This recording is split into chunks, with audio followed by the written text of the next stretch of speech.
and they are set at the level of ST, and they're set at the level of the ST2 level of competencies. And I'll come to what ST2 competencies are. We also give weightage to the English language test scores because it is really important that the MTI doctors have good communication skills and they're able to communicate effectively when they worked in these hospitals. So the English language test scores do matter, and there's weightage given for those scores. The next part is completion of the part one MRCOG, which is an absolute prerequisite. And the part two, if you complete that, then that adds to the weightage of the application form. So completion of part two is not mandatory, but it is something which will carry some weightage. The reason being, you actually enjoy the MTI program more if you've completed your part two. So then you come down and you work for 2 years, you're able to complete your part three MRCOG in the 12 to 18 months. In the past, we have had MTI doctors who have repeatedly not been successful in the part two MRCOG exam. They have been stressed out in completing the requirements, and then they don't really enjoy the clinical competencies and the skill which they have come to gain from working in these hospitals because they feel pressurized by the exam. So one practical advice is to try and see if you can complete the part two. But having said that, you won't be stopped. You are still eligible to apply, uh, but it is realistic that you try and aim to complete part two within the first year of the MTI program. We've also introduced a logbook, and we would test a range of skills in the logbook, again set at the ST2 level of competency. So there are a number of case-based discussions. There's a number of objective structured assessment skills, which includes practical procedures, which doctors would be expected to do, and that includes C-section. It also includes other skills such as instrumental deliveries, CTG interpretation, um, and those kind of practical skills which are expected at the registrar level. We have now reduced the requirement to a maximum of 8 years of previous clinical experience because we feel that if a doctor is very experienced and then comes to the UK and is actually working at ST2 and ST3 level, then they don't enjoy. They just feel that it's not clinically something relevant and suitable to their requirements. So if I'm being absolutely honest and transparent, then I don't think you should aspire to apply for the program if you want something like very advanced laparoscopic skills or robotic skills. Then this MTI program is not something suitable for you. You should be looking at other routes of entry to the UK.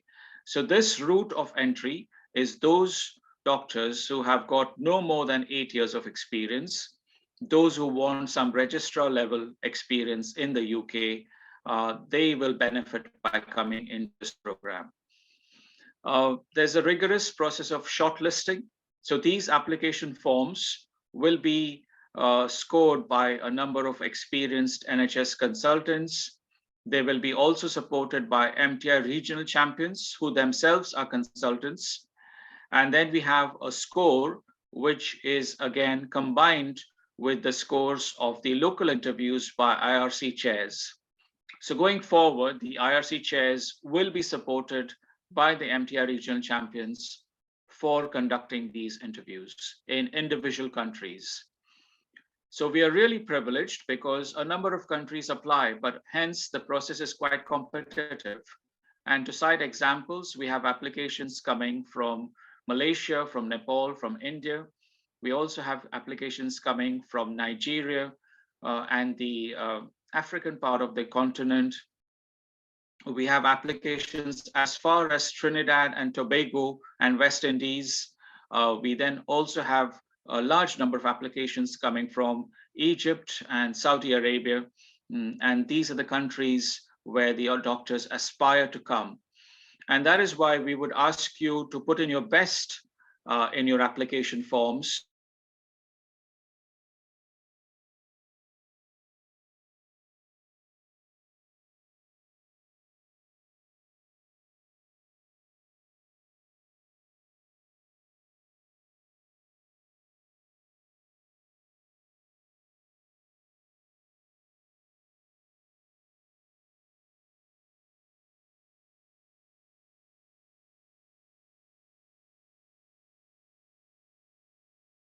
for an interview by local trust and then not doing well in that interview. So please practice some interview skills. And the range of questions in these interview skills will be around your CV. It'll be about your previous clinical experience. It will also be about your involvement in an audit or a quality improvement project, and examples of your leadership skills, your team working skills, and your awareness of RCOG guidelines, for example. And lastly, the concept of patient safety, because patient safety is a very, very important topic for all NHS trusts. We're constantly driving very high standards of patient safety and accountability. And invariably, you will have some questions related to risk management and patient safety in these interviews. So in terms of the MTI application form, please fill in the application form carefully and make sure it's typewritten. It should not be handwritten. Please adhere to the guidance within the question. The questions are very precise. Be focused on what the question actually is asking you and don't divert your attention. And please stick to the word limits in those questions. And be honest. Please do not cut and paste answers from somewhere, because then it gets picked up very easily. We have very advanced software. So any kind of plagiarism or cut and pasting of answers will be easily picked up by the panel. And then that will really not be in the best interest of your scores within the MTI application form. Please answer all the questions. Do not leave any box blank. And focus on the quality of your response. Make sure you're giving a high quality response and putting the best, from your previous clinical experience. We don't expect a perfect application from any doctor, to be honest, because we accept that you're coming from different hospital settings, different environments. So there is that understanding, but we would ask you to put in your best information in that application form. So moving on, what is the purpose of the MTI program itself? It's all about working within a multidisciplinary team. So it is a real challenge to work in UK hospitals because the whole setting is very different from local countries. You're working with midwives who are very well informed, and they are very passionate about women's health. So it is the first stepping stone that you negotiate and you work well with these midwives, because otherwise you will not enjoy the post. That is the purpose of working within maternity units. And you also work with other professionals. So in any UK labour ward, you have an experienced set of anaesthetists who are able to manage postpartum hemorrhage, obstetric emergencies. So the anaesthetists play a very important role. We also have obstetric physicians. There's experience in combined clinics. For example, you have the obstetric medicine clinic, where you have the people who are trained to manage diabetes. There are neurologists, there are endocrinologists, and so there's a team of professionals you'll be working with. The neonatologists play a very important role because we have a lot of focus on premature birth and preterm birth prevention. So in many hospitals, there are preterm birth prevention clinics. There are specialist clinics where efforts are taken to reduce the risk of preterm birth, and the neonatal units are really quite equipped to manage extreme preterm babies. So there are skills drills. There are also a range of opportunities to improve effective communication strategies. Remember, the patients in UK are very well informed, and that can be a cultural shock. You may have a patient who's quite well read and come to you and challenge you with some questions. So you learn in the 2-year program how to deal effectively with these patients and give a range of options. And that includes the NICE guidelines and the local guidelines, which you focus your answer on. There's a lot of focus on multidisciplinary skills and simulation skills.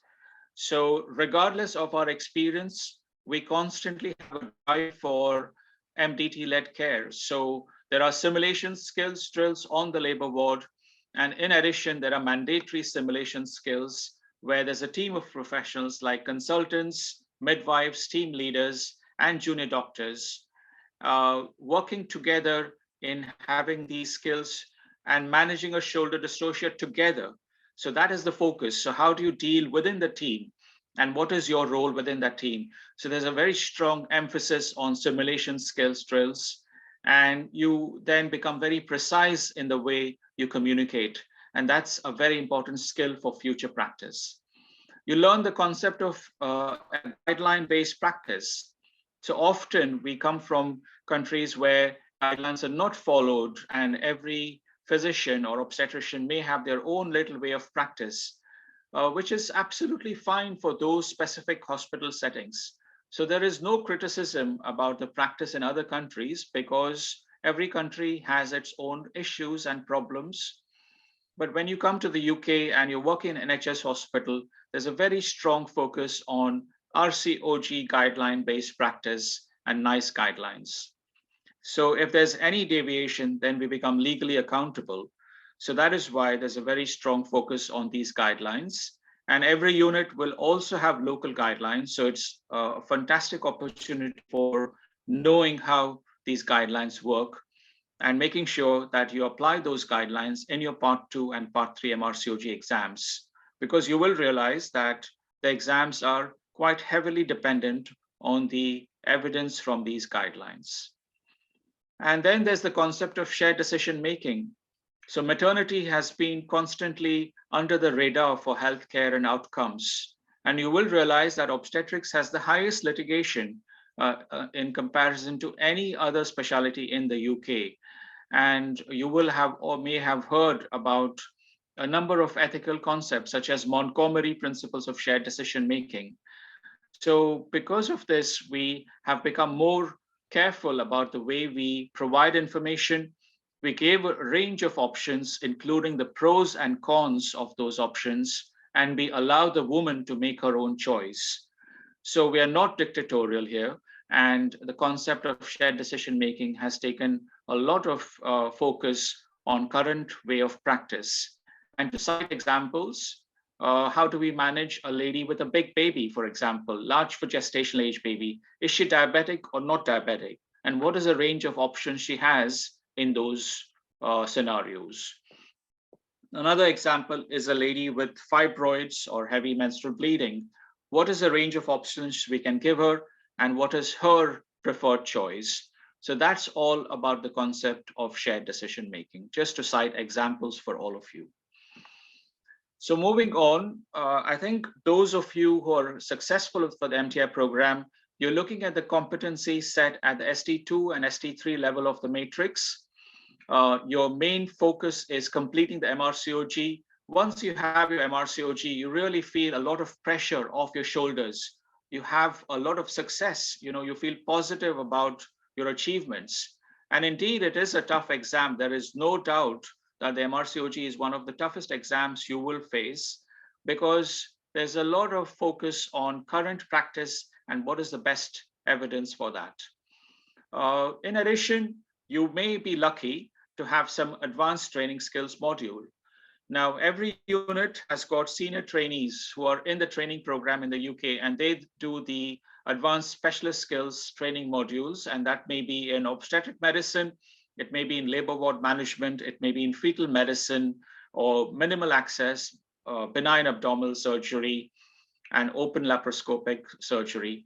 And also there may be other ATSM such as colposcopy or urogynecology. Now, these are 2-year programs, so obviously not every MTI doctor will get that opportunity, and that is currently not the focus of the MTI program. The focus is pitched at ST3, ST4, and ST5 level of competencies. But if you're successful and if you enter the UK, you've already completed your Part 2 and Part 3 fairly early in your MTI program, and you have another 18 months left or 12 months left, then perhaps you could have a discussion with your college tutor. And if there is local agreement and there is TPD agreement, TPD is the training program director. So the ATSM training program director has to agree. Then those MTI doctors can gain some skills. And to cite examples, in the hospital where I work, currently we have some MTI doctors who are pursuing their ATSM in labor ward. One of them is doing maternal medicine, and one of them is also doing fetal medicine. but we cannot promise that this will apply to all MTI doctors across the country because these ATSMs are highly competitive. And so we have to be very realistic that this is not the motto currently, but we will obviously allow the local unit to support it wherever it's feasible. So moving on, what other skills can MTI doctors get? I think the focus is on labor ward management. So within 3 to 6 months, we would expect the MTI doctors to step up to labor ward. And believe me, it is a tough situation to manage the labor ward in UK because you're dealing with midwifery team leaders. The boards are very busy. And the consultants also have to have that confidence in your skills about doing a category 1C section. So how confident and capable are you of taking a quick verbal consent, moving the patient safely, and doing a category 1 and delivering the baby safely? The second skill is decision making if there are CTG abnormalities and doing an instrumental delivery in the room. So doing an instrumental delivery is one of the greatest skills an obstetrician can have. And I just feel that doing a safe forceps, doing a safe 1-2 delivery is a very unique skill. And it's a combination of your communication, consent, safe delivery of the baby, and ensuring that the mom is also safe. You're trying hard to avoid a 3rd or a 4th degree tear. You have to be vigilant for PPH. You have to be vigilant for shoulder dystocia. So I think those skills are something which you will gain by working in UK hospitals because the practice is very guideline driven. So they will strictly follow the partogram. They will see your CTG interpretation skills, and they will help you to gain skills and competencies in doing a safe instrumental delivery, or for that matter, doing a trial in theater. So if you're already ahead of the game and you already have those skills in your home countries, then that will stand you in good stead. There is some units where they will support scanning skills, but again, this doesn't apply to every unit. I think taking consent is one of a very important skill, how thorough you are in taking a consent and discussion about the benefits and the risks, and equally allowing the patient the choice of not going ahead with surgery, for example. So those options are important when you're taking a consent. You can also attend MDT meetings, and one of the classic MDT meetings is in oncology. That's a very useful skill. You decide what is the evidence-based management for gynae cancers or urogynecology, because in urogynae, there's a very high rate of litigation. So many units in the UK have electronic patient-assisted questionnaires. They call as EPACs. So there are patient aids for decision-making tools. So because of the controversies with the mesh, urogynae has taken a big time hit. So we don't do TVTs and TOTs any longer. We go for Birch colposuspension or autologous slings or Botox injections. So those are the kind of changes which have taken place in urogynae training in the UK. There are some centers which have been recognized only for mesh removals wherever there is a problem with the mesh. So those kind of MDT-led discussions do help. I've talked about communication skills, and audit is a very important part of clinical governance. So examples of audit, and again, being organized with annual and study leave. So every trainee MTI doctor will get the approved annual leave of 28 days, and they also get study leave, and they may get experience in rota management. So general recommendations for successful MTI doctors is to be polite and punctual, and to escalate and to discuss with college tutors if there's any problem. You will also learn the importance of confidentiality and documentation, because there's a high focus given to contemporaneous documentation, answering bleeps, and also formal handovers on the labor ward. You understand how handovers take place and what is discussed using the SPAR tool. So we use the situation background assessment and recommendation tool. But all in all, we would expect you to be proactive, because that's when you really enjoy the placement. So targets to achieve, when you visit the RCOG website, you will learn about the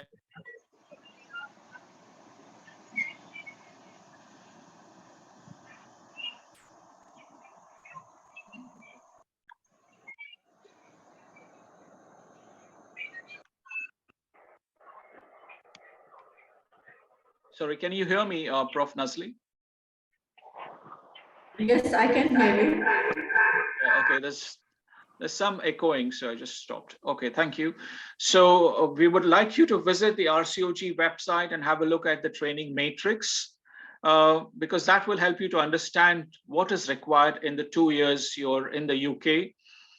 The other advice is to meet up with your education supervisor and to also engage consistently with work-based assessments. So I will come to what the work-based assessments are.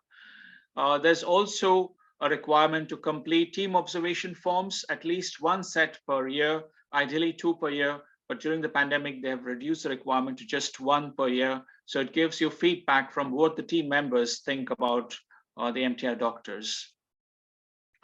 So moving on, I will talk about what training resources are there. So I would urge all of you who are interested to apply for the MTI program to be familiar with the new e-portfolio and what is the RCOG curriculum and understand what is ATSM. SST sub-spec training, that is the advanced training, but that's not a part of the MTI program. You also have to know about what the logbook entails and the range of assessment tools and the forms which are there for induction and appraisal. So all of these are there in the RCOG website. So please spend some time reading and familiarizing yourself with these training resources. Other courses which you'll be expected to attend are the local courses. So I've talked about obstetric skills courses, but there's something called as robust and prompt. So robust and step up, these are courses which help you to settle down at a registrar level. There's also the prompt training program on obstetric skills. We then have a lot of focus on K2 fetal monitoring. So the local units will provide CTG training. And in the last couple of years, there's a lot of drive towards physiological interpretation of CTG. So that's a new thing, which I think it's important for you to understand. Also, there's a perineal trauma course. So there are special courses for repair of third and fourth degree tears. And in addition, the part 2 and the part 3 courses. So there are lots of courses which will really help you to develop yourself in the 2-year MTI program.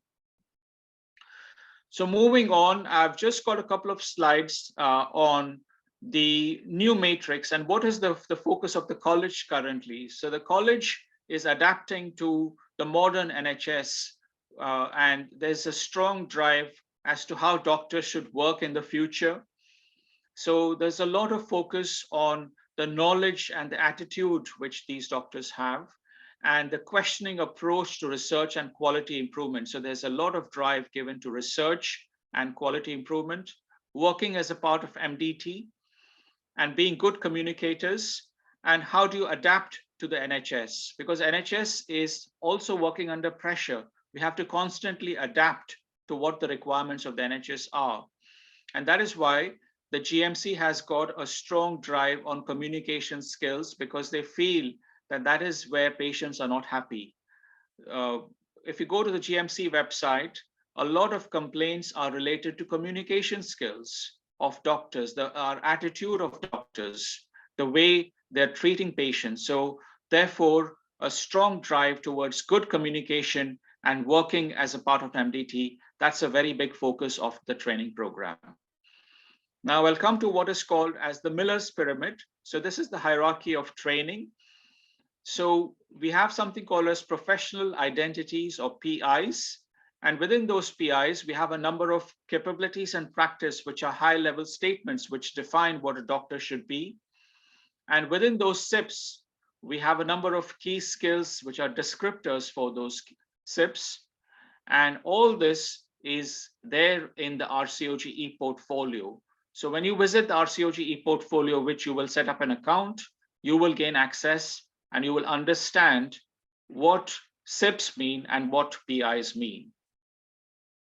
So what are PIs? There are 4 PIs. One is healthcare professional. The second one is researcher, scholar, and educator. The third one is being a clinical expert. And the fourth one is champion of women's health. So these are the 4 professional identities which define what an obstetrician gynecologist should be aspiring towards during the course of the training program. And these are defined by high-level statements. They're called as capabilities and practice, or SIPs. And these are setting what a doctor should be at the end of training and working in the NHS. So there are 14 SIPs in the RCOG portfolio, and this is the new curriculum which has been gradually brought into phase in the last couple of years in the UK. So there are 76 key skills in these 4 PIs. So to cite examples, we have health professional, which has got 22 key skills. So the doctor has to try and collect the evidence in these key skills. There's also opportunity for research. So we strongly encourage GCP training, good clinical practice training, and taking part in research where it's possible. There's also opportunities for teaching, because you'll get involved in undergraduate education or even local postgraduate training programs. So that's a very good skill to have for doctors.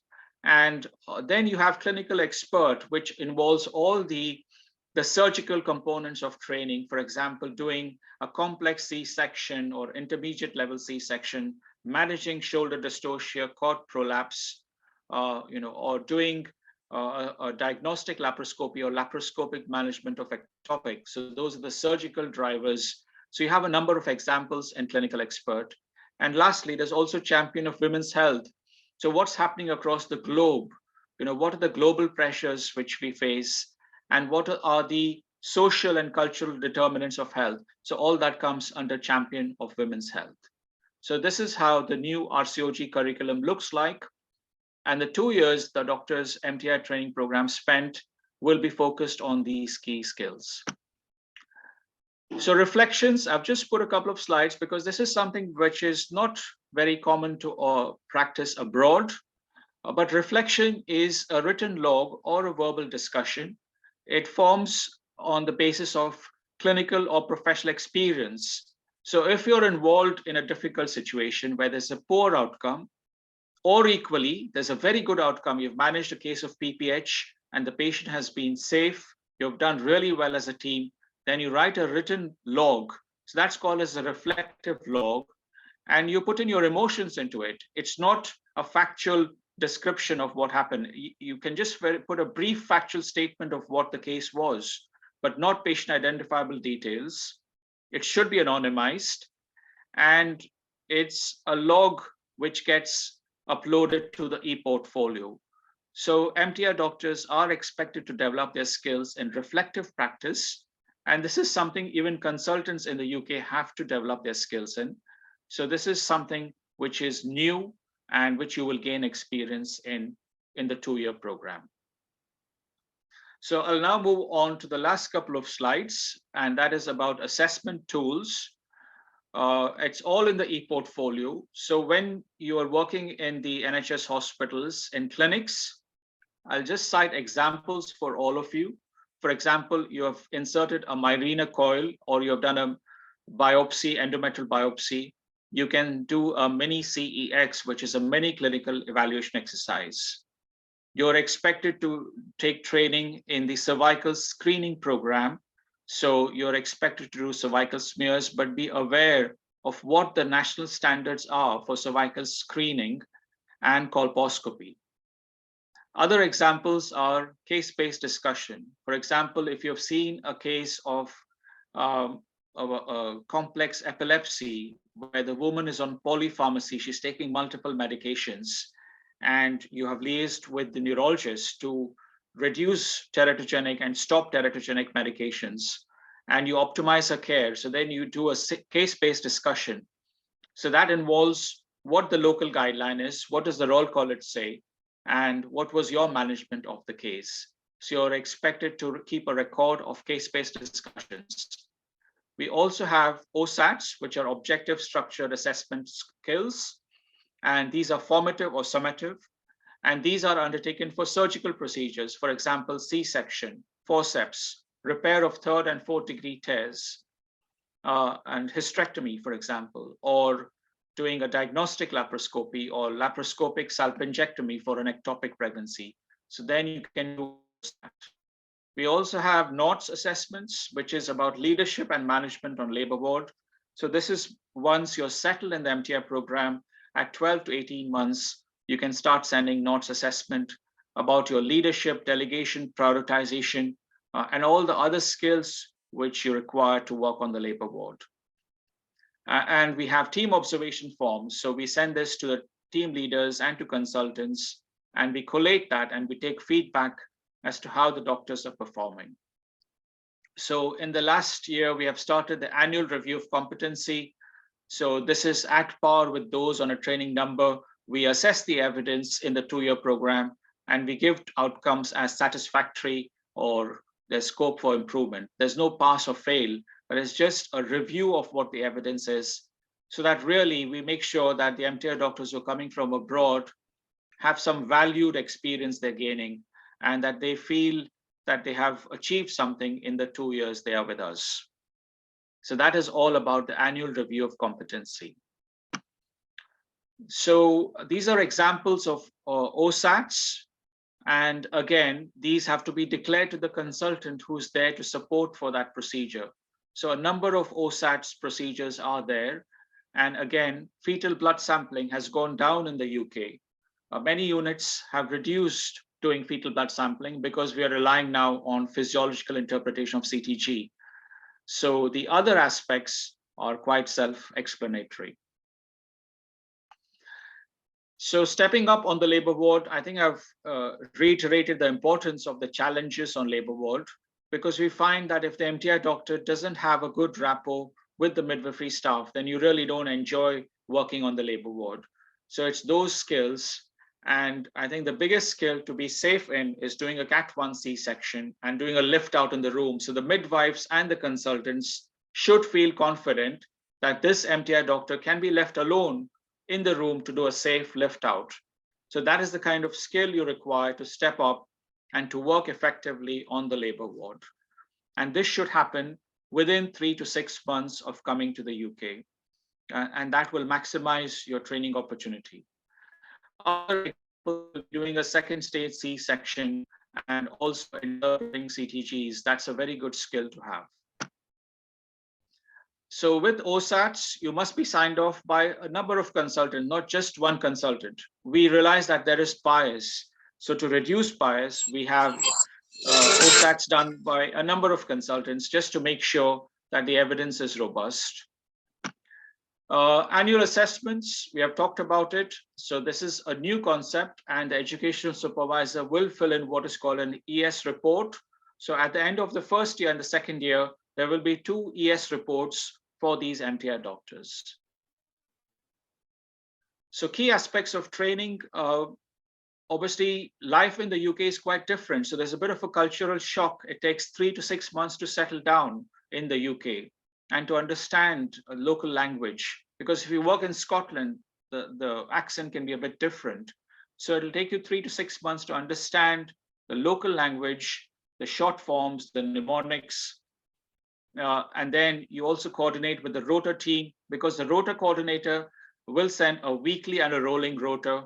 And it's really good practice to book your annual leave and study leave well in advance. We are very careful about the working hours of doctors. We do not want doctors to exceed the stipulated timings, because we believe that fatigue leads to human error. So we are very strict about timings, and we are accountable for European Working Time Directives. We are very careful about workplace behavior issues. So if there are any workplace behavior issues like undermining, then that's escalated to the college tutor. And there's also the medical director to support. And in addition, the medical director is also responsible for revalidation, which is the license to practice. So every MTI doctor will have to undertake an appraisal every year to practice in the UK. And that's a discussion which takes place with the appraiser. So we are recovering from the COVID pandemic, and things have got better in the last few months. I think we are now on the recovery phase. So our rota gaps have reduced, but nonetheless, there are pressures. So the MTI program has got its issues. I'm not saying that it is not without issues, But I think nonetheless that it's a very good opportunity for international doctors to come and work, but also they will be exposed to the pressures of the NHS and the pressures of being a doctor.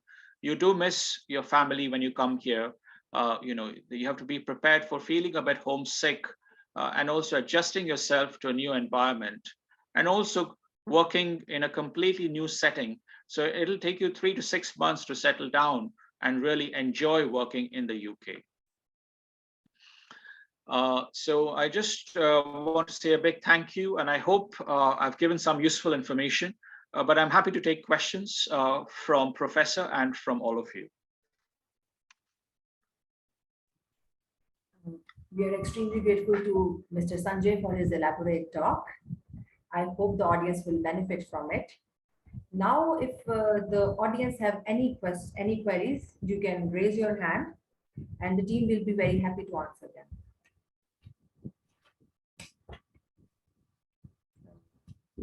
I shall now check for some posted questions. So I will read out one by one. So, sir, first question is, can I apply with only MRCOG Part 1 exam? Yes, you can apply just with Part 1. You're eligible to apply. So can I apply without MRCOG Part 1? No, not without Part 1. Part 1 MRCOG is mandatory. Now, can I apply without having cleared PLAB or OET before application date issues? Yeah, if you've appeared for PLAB, then you become ineligible to apply for the MTI program.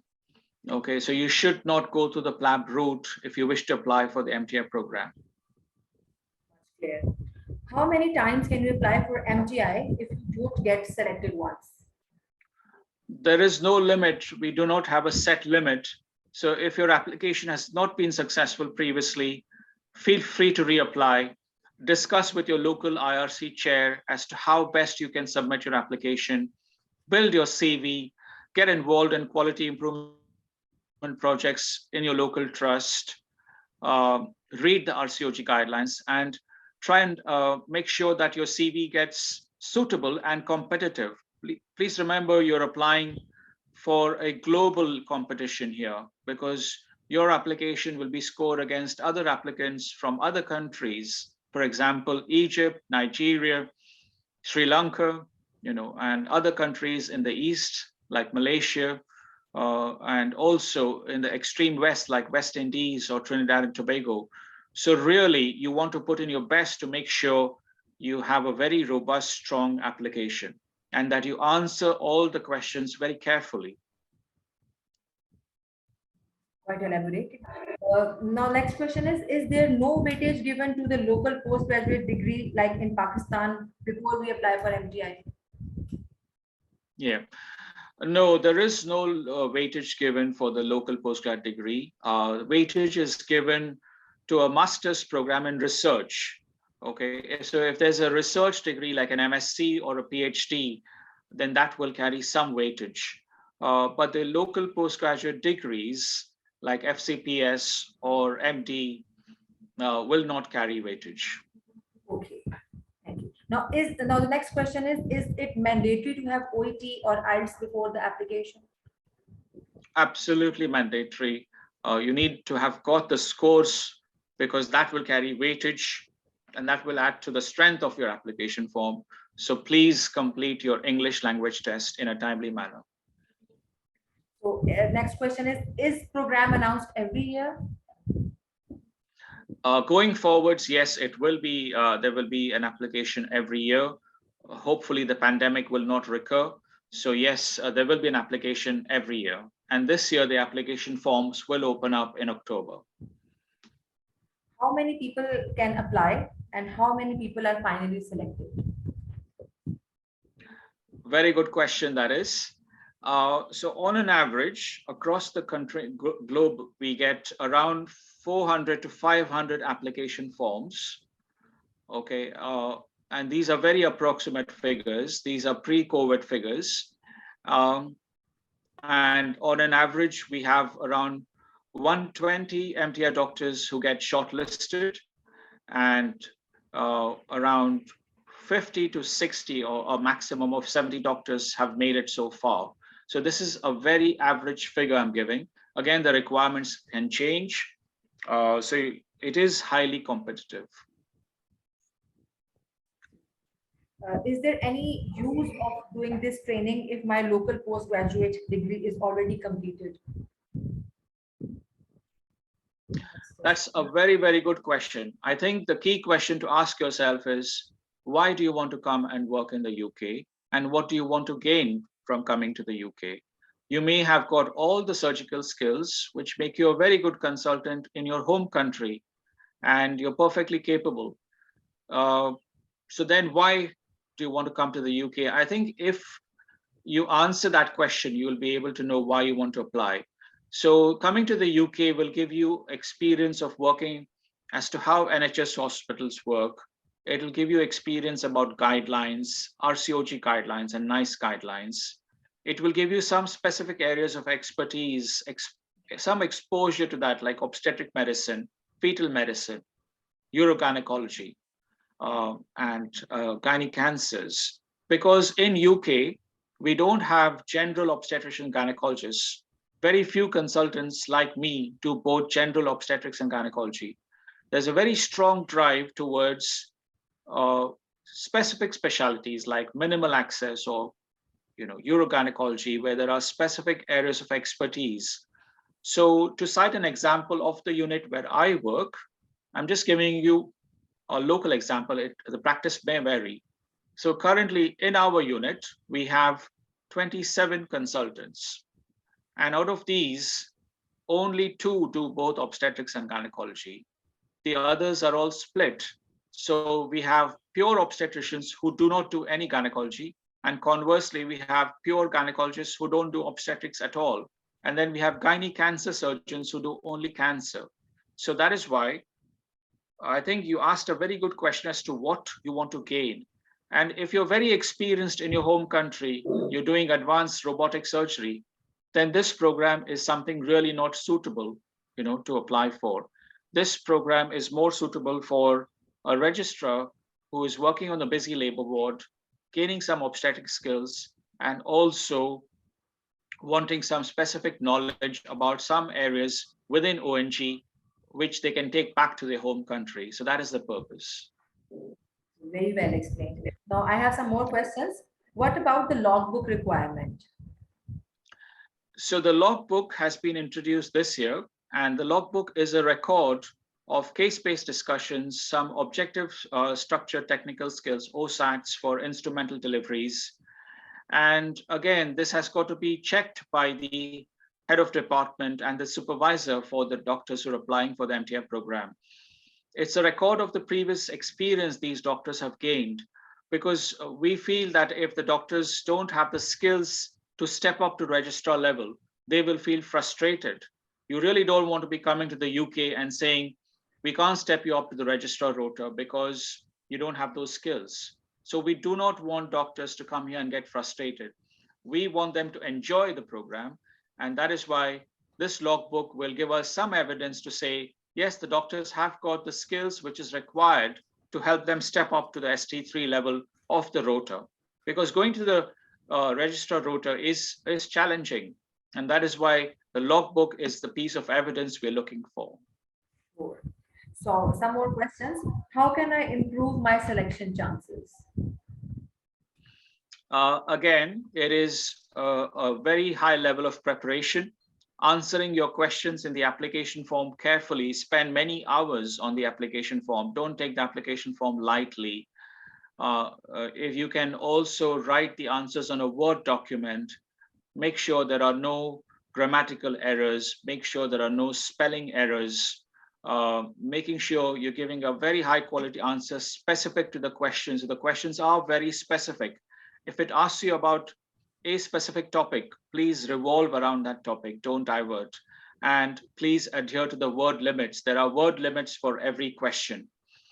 And the panel of consultants will be reading the answers and giving scores. So you want to give it your best shot to make sure that the application form is robust.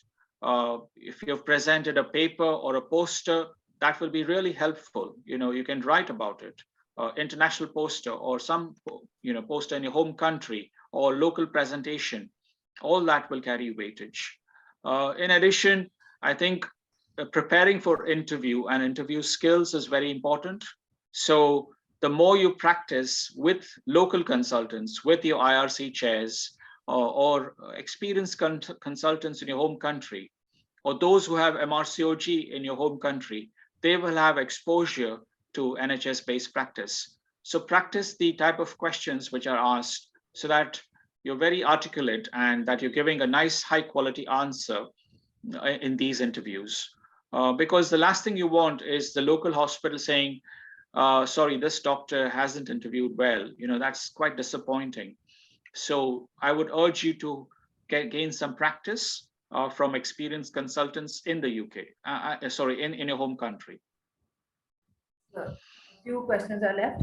The next question is, what is the salary package and the facilities offered to the trainees? Okay, so the salary package is set at the ST3 level of pay scale in the UK. Again, it varies. I cannot say that this is always correct, but on an average, the salary will be around 50 to 51,000 per annum, 50 to 51,000 pounds per annum. That is the salary scale, which is commensurate with the ST3 level. However, it may be slightly less in some parts of the country. And again, that is driven by local process. But on average, I would say anywhere between 42 to 51. That is the average. But most hospitals would pay 51,000 pounds per annum. Okay. In terms of facilities, again, they have 28 days of annual leave. They will have some access to study leave. They will have approximately 500 pounds to attend courses. That's the average. Again, this is not set in stone because this is controlled by local hospitals. The Royal College will not control the process because the local hospital is actually employing these doctors. So the college will not get involved in the facilities. That can vary in every hospital. But this is the average entitlement, that there are 28 days of annual leave. And they will also get study leave, and there will be access to IT resources. Some of the local skills drills will be free. They will be able to get certificate courses to attend. So those are the kind of facilities doctors would get. Just an extension of the last question, is the visa given to the dependents, and is the education for the children covered with this program? Yeah, so the visa will be given to dependents as well, because that will be a part of they'll be coming on dependent visa. In terms of education, they will have access to schools, but I'm not sure whether that's completely covered, because I'm not sure what the rules are about that, but I can confirm that, or the Rcog MTI office will be able to answer that question. Okay. Thank you so much. We are extremely grateful for your elaborate answers. Now I should invite, thank you so much. Now I shall invite Dr. Nazi to personally thank the speaker. Okay. Thank you so much, Sanjay, and thank you so much, Mr. Samrage, for being with us, and Dr. Wasim. I could see you responding to quite a few queries, and but we still got the answers repeated just for the sake of, so that they can be conveyed to everyone. We have made an IRC Rcog Facebook page, and all these programs are regularly advertised there, disseminated. The recordings are also uploaded on that page. So I'm seeing a rising trend. In the first talk, we had only 17 participants, but that was followed by 90 views of the video. In the second talk, there were 25 participants and 122 plus views of the video. And today already we have touched 42. So, and the video will be uploaded. So, meanwhile, we are creating awareness, and we are creating this awareness that this platform exists, and it can be referred to, and we'll keep on uploading new and more informative talks for you. Thank you so much once again for taking our time. I apologize, there were some internet issues because of a religious ritual which was, which just coincided today, and so there was some internet issues and some echoing. I apologize for that. So thank you very much. That's absolutely fine. I think Mr. Wasim Lodi has raised his hand. Yes, so yes. Yes, hi, Sanjay. Hi. Thank you, Dr. Nazli. Thank you, Sanjay, for a very informative talk. I just wanted to get your opinion on a couple of questions which were asked to me after the my last talk on MTI. Somebody asked me a question that if they were selected as an MTI, they were successful in the process in last year or the previous year, and they were unable to go because of the family reason. So now, will it be a disadvantage for them for future if they reapply? Not at all. Not at all. They can just reapply. The application form will open in October. Whatever has happened in the past will not matter. And they can again gain experience, with a new hope, and they can definitely reapply. And their application form will be scored in the same way as all other applications. Second question was that, is there a way to go to a particular city of choice? They can put in a request to the Rcog MTI office. There will be a free text box in the Rcog MTI application. But again, the Rcog cannot control the matching process because there will be a waiting list, and the local hospitals have the final authority. So the Rcog will not influence any local hospital. So it's entirely the local hospital who will decide which candidates they want to appoint. So every hospital may have a separate interview, and that is why I was talking about gaining some interview skills. Yeah, and lastly, there was one comment as well that a lot of people, they feel in Pakistan that this is probably an opportunity, as if they are trying to go for sub-spec training or something like that, as you rightly mentioned, that it's not, and they should be ready to work at a lower level. And that is one of the things that a lot of experienced people, when they come in, they might not be happy. Their ego might get hurt if they have to work at SHO level to step up to Reg level. Absolutely. I would strongly, echo what you have just said. You have said a very important point, Mr. Lodi, about the importance of not having too much of experience before coming to the UK, because that will lead to frustration. So if you want to learn advanced minimal access or advanced urogyne or robotic surgery, then clearly the MTI program is not meant for that. So this MTI program is geared towards intermediate level of training. Those who want 2 years of experience in NHS, that's entirely what the MTI program entails. So it's best not to apply for that program.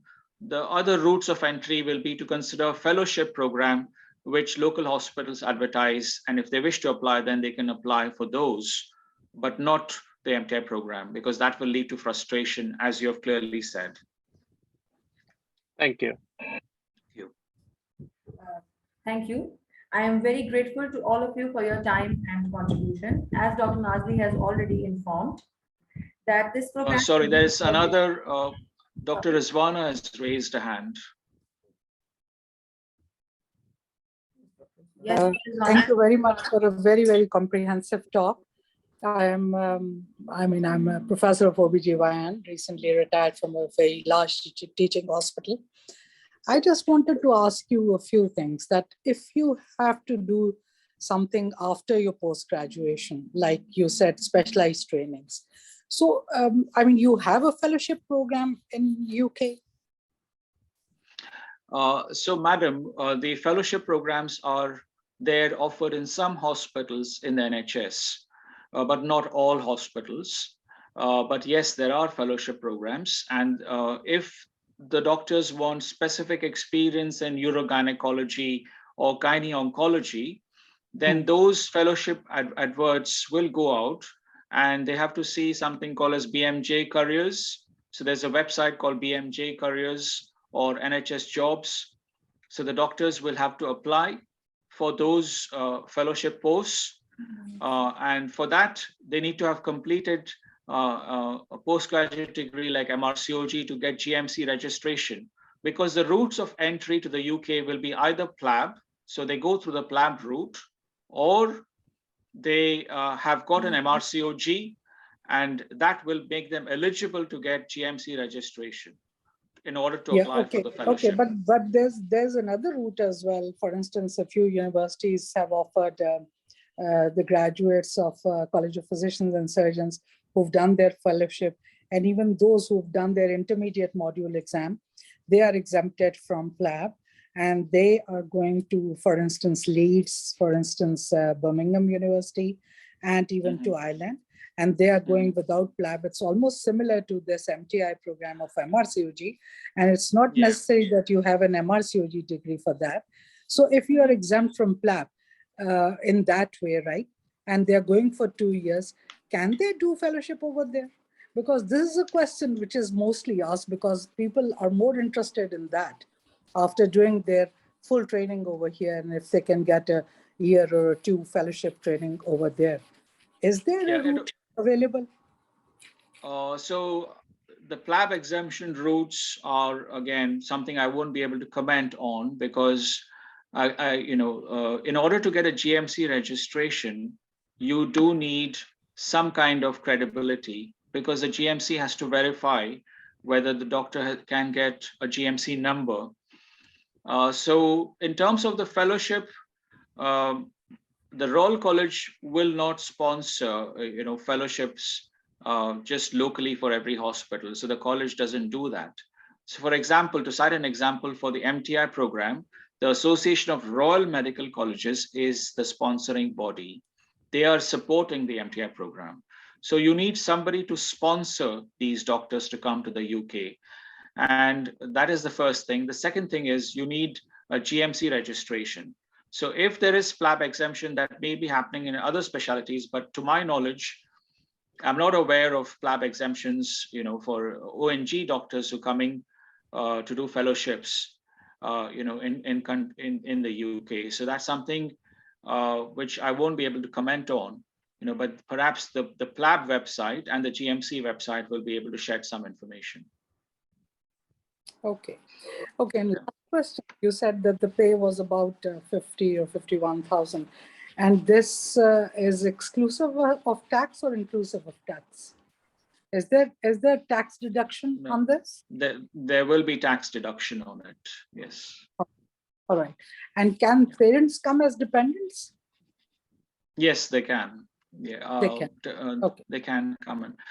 So I think they'll have to. I'm not sure about parents, actually. That's a very good question. But the family can come, the spouse can come. But if the parents are dependents, yes, there will be a dependent visa. So they can come in. That's my understanding. Yes. Okay. Thank you very much. It was very Thank you very much. Informative. Thank you very much. Thank you. Thank you, Mr. Sanjay. So as Dr. Nazli has already said that this program has been recorded and the link will be shared on the IRC-RCOG Pakistan Facebook page. Please stay tuned for our next invitation and activities. Thank you so much, and Allah Hafiz. Thank you very much. Thanks once again, everyone. Thank you, Prof. Hamid. Thank you so much.